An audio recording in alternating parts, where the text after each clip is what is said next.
Good day, everyone. I am Kiana Rose Viernes, one of your tour guide today. Everyone is reminded to wear their seatbelts for safety. Happy tour, everyone! We have arrived at Malacañang Palace, Manila. But before we enter, let me share a short background about Malacañang. So, Malacañang Palace, also known as Malacañan Palace, is the official residence and principal workplace of the President of the Philippines.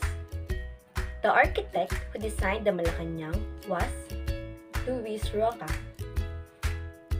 Its style is a neoclassical architecture and the Spanish colonial architecture. Now let us enter and witness the beautiful and amazing Malacañang Palace, Manila. Good day, ma'am, sir. I am Caroline Sim, your tour guide to see the beautiful view of Malacañang Palace.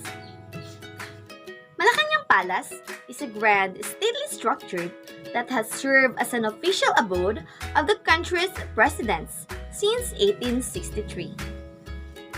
So, in the morning, we can see the amazing view of the palace situated along the north bank of Pasig River in Manila.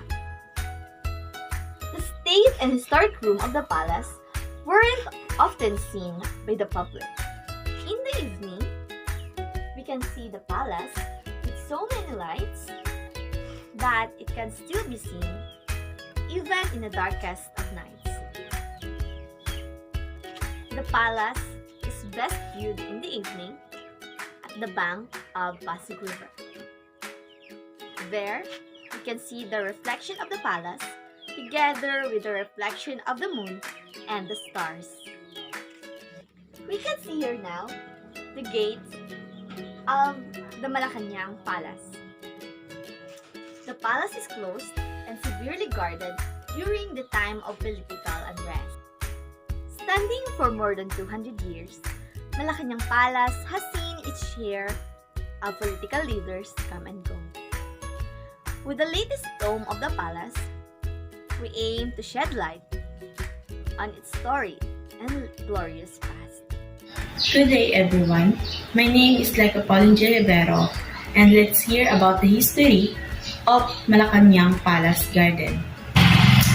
The extensive grounds of Malacañang comprise one of the few parks in Manila with tropical shrubbery, century-old acacia trees, and even a velete tree or two. The acacias are festooned with the cactus like Queen of the Night. The broad lawns, lush trees, and greenery indicate how Manila may have been when it was less populous and times were more leisurely. The public garden now, known as Freedom Park, fronts the administration and executive buildings. It has statues symbolizing the four freedoms, which are religion, expression, want, and fear. Here about the deco pounding from the 1930s still flows near the main palace entrance, canyons, and lampposts, dating with the Spanish regime, ancient old corners. At the main entrance is the large velete tree with the reputed resident capre, usually lit with copper shell globe lights. It's hung with multicolored star lanterns during Christmas. One time only, it was with 1,000 of flickering fireflies captured from some distant towns where fireflies still abandoned and released. That's all. Thank you. Now, we are here on the stairs where presidents and guests pass. Their staircase was very beautiful and attractive. They put on the sign depending on the event in every instance. For example, in Christmas, they put on decorations and it really looks amazing. We are now here on the reception hall. This room was the largest of the palace before the 1979 renovation. The most outstanding feature of the reception hall are the three large Czechoslovakian chandeliers bought in 1937. These have always been treasured, and during the Second World War, were disassembled prism by prism for hidden and safekeeping. Beneath the chandelier is a massive table made of the finest Philippine hardwoods, a gift to President Quezon from convicts in gratitude for their presidential pardons. The reception hall also features the portraits of the presidents in the Philippines. Good day, Ma'am and Sir. I am Ana Wenganyo, your tour guide to see the beautiful of the meeting hall in Malacañan. Malacañang Palace is the president of the Philippine official house and major workplace. It is generally connected with Minjola Street and is located in the Manila district of San Miguel. The president and his aides are frequently referred to as Malacañang.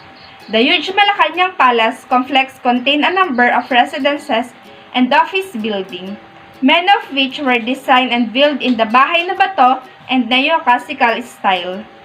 Only Gloria Macapagal Arroyo, the current president of the Fifth Republic, actually live in the main palace as both an official and a dwelling, with the rest of the president residing in surrounding properties that are part of wider palace complex. Starting with the People Power Revolution of 1986, the 1989 coup attempt, the 2001 Manila riots, and the EDSA 3 riots, the palace has been captured multiple times as a result of the Office of the President of the Philippines, o yung tinatawag na Tanggapan ng Pangulo ng Pilipinas, is an administrative, advisory, consultative government agency which aids the President of the Philippines in performing their duty as head of state and chief of the executive branch of government. The Office of the President was created through Administrative Order Number 322 Series of 1997. The order was issued following the submission of position papers by the official of the Department of History of the University of the Philippines and the Board of National Historical Institute, which conducted deliberation and consultation in 4 meetings held at the Malacañang Palace from May 5 to June 25, 1997. So, this is the end of our tour. Hope you learned, enjoyed, and discovered what's inside the Malacañang Palace, Manila. Thank you!